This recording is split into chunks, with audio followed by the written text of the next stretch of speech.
Welcome to West Wing Week. Welcome to the West Wing Week, your guide to everything that's happening at 1600 Pennsylvania Avenue and beyond.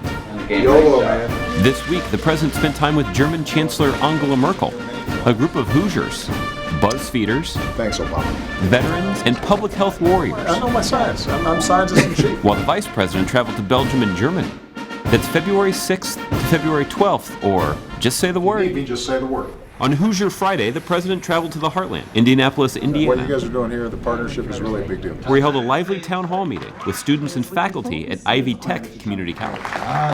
It's a young lady's turn, right here. Meanwhile, the vice president flew east over the Atlantic to Belgium and was soon conducting a whirlwind run of meetings with world leaders, including the presidents of the European Parliament, the European Council, and the Prime Minister of Belgium. Without breaking stride, he then flew to Munich, Germany. On Saturday, the vice president spoke at the Munich Security Conference, with the situation in Ukraine being at the center of his remarks, and then at a trilateral meeting of German Chancellor Angela Merkel and President Petro Poroshenko of Ukraine.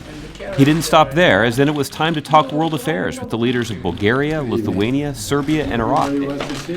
Folks, that is diplomacy in action. Thanks. On Sunday, the vice president concluded his trip to Germany by visiting the Dachau concentration camp. Accompanied by 95-year-old Holocaust survivor Max Mannheimer, the vice president walked the site, which he has made a point to visit on several trips to Germany throughout his life. The concentration camp, which lies just outside Munich, was the first such camp built in Germany during World War II and was liberated by American soldiers in the spring of 1945. I say goodbye to you. I say that may I embrace you. Amen. Thank you. All the best. All the best. God love you. On Monday, the president hosted the German chancellor for meetings in the Oval Office and then a joint news conference in the East Room. We are not looking for Russia to fail. Our preference is for a strong, prosperous, vibrant, confident Russia. On Tuesday, the president sat down for an interview with BuzzFeed On BuzzFeed. How exciting. This is trendy, isn't it? and then filmed a promotional sketch for the Affordable Care Act that's sure to go viral. In the afternoon, the president met with the members of the Congressional Black Caucus. On Wednesday, the president convened in the Roosevelt Room a group of philanthropists supporting the fight against Ebola. He then spoke on the progress made to date and our next steps in our response to the Ebola outbreak in West Africa. You're what one lieutenant commander from the U.S. Public Health Service Corps called the hope multipliers. You've multiplied a lot of hope.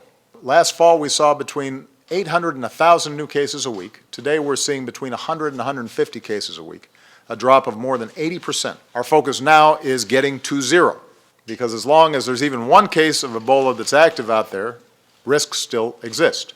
So we're shifting our focus from fighting the epidemic to now extinguishing it.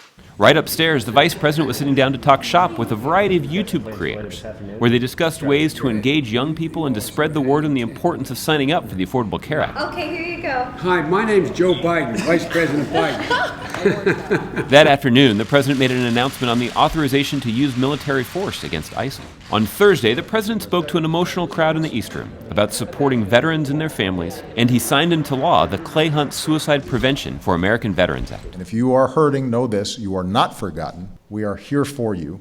I think of the college student who recently wrote me a letter on Christmas Day. She wrote, "I knew that my dad was still in there somewhere. He's still my father, and I'm still his little girl." And she was writing, she said, to ask for help her father find his way back. So remember, you can find out more about any of these topics and see complete videos of these events at whitehouse.gov. Follow us on YouTube, Twitter, Tumblr, Instagram, and Vine. And thanks so much for checking out this edition of your West Wing Week. I'm trying to figure out how to mispronounce February. Well, let me say it 10 times to really get it seem like it's weird. February. February. Now I'm forgetting how you actually say February. I think that's February 15th. The deadline to sign up for health insurance is February 15th. In many cases, you can get health insurance for less than $100 a month. Just go to healthcare.gov.